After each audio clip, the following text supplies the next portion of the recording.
வணக்கம் மக்களே, வணக்கம். சற்று முன் கிடைத்திருக்கக்கூடிய ஒரு முக்கியமான தகவல் ஒன்றை பார்க்க போகிறோம்.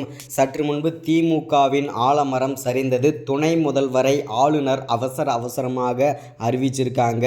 ஸோ திமுகவின் தலைவராகவும் தமிழகத்திற்கு முதல்வராகவும் திகழ்ந்து கொண்டு வந்த ஆலமரமாக நின்று கொண்டிருந்த முதல்வர் ஸ்டாலின் தற்போது அப்போலோ மருத்துவமனையில் அனுமதிக்கப்பட்டிருக்கிறார்.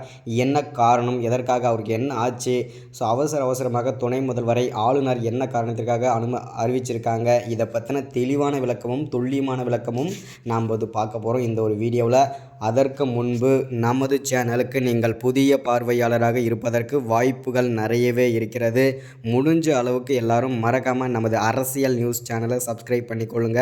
சப்ஸ்கிரைப் பண்ண உடனேயே பக்கத்தில் ஒரு பெல் பட்டன் வந்துடும். அதை கிளிக் பண்ணி ஆல்ன்ற ஆப்ஷனில் போட்டு வச்சுக்கோங்க.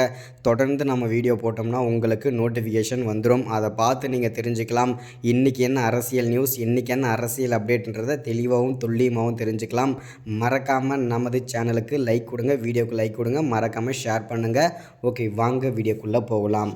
சற்று முன்பு கிடைக்கப்பட்டிருக்கக்கூடிய ஒரு முக்கியமான பரபரப்பான அதிர்ச்சிகரமான பேராபத்துக்குள்ள ஒரு முக்கியமான பரபரப்பான தகவல் என்னன்னா, திமுகவோட ஆலமரம் சரிந்திருக்கு. என்ன காரணம் அப்படின்னு பார்த்தீங்கன்னாக்கா, அவருக்கு பள்ளி, அதாவது முதல்வர் ஸ்டாலினுக்கு பள்ளி பருவத்தில் இருந்தே பார்த்திங்கன்னா இரத்த புற்றுநோய் இருந்திருக்கிறது. அது இப்போது தற்போது முத்தி வந்துவிட்டது. முற்றிய காரணத்தினால தற்போது சற்று முன்பு அப்போலோ மருத்துவமனையில் அவசரமாக ஆம்புலன்ஸில் பார்த்திங்கனாக்கா அவரை அப்போலோ மருத்துவமனையில் மருத்துவர்கள் அனுமதிக்கப்பட்டிருக்காரு.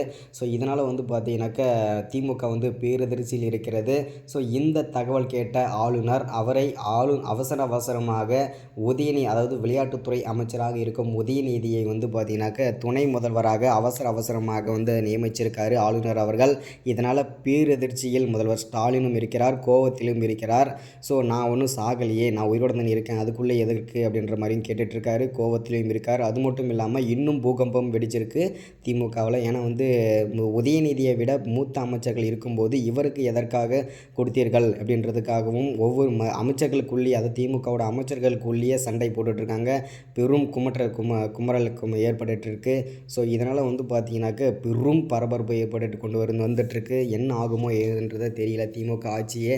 ஸோ திமுக இப்படியே போயிட்டு இருந்தோன்னா கண்டிப்பாக திமுக ஆட்சி கண்டிப்பாக கலையும். ஏன்னா பல்வேறு அமைச்சர்கள் பார்த்திங்கனாக்க பல்வேறு விதமான சர்ச்சையில் சிக்கிட்டு வந்துட்டுருக்காங்க தொடர்ச்சியாக. ஃபஸ்ட்டு செந்தில் பாலாஜி, அடுத்தது ஏவா வேலு, ஜெகத் ரட்சகன், முன்னாள் அமைச்சரான பொன்முடி, இந்த மாதிரி முக்கிய பொறுப்பில் இருக்கும் அமைச்சர்களே இந்த மாதிரி பண்ணுறதுனால கண்டிப்பாக திமுக ஆட்சி கண்டிப்பாக கலையும் என்பதில் உறுதிப்படுத்தியிருக்கிறோம் இந்த இடத்துல. அது மட்டும் இல்லாமல் இன்னும் பல அமைச்சர்கள் கைது செய்யப்படுவார்கள், எங்களிடம் சிக்குவார்கள் என்று அமலாக்கத்துறையையும் உறுதிப்படுத்தியிருக்காங்க. அதை அடுத்த வீடியோவை தொடர்ச்சியாக போடுறேன்.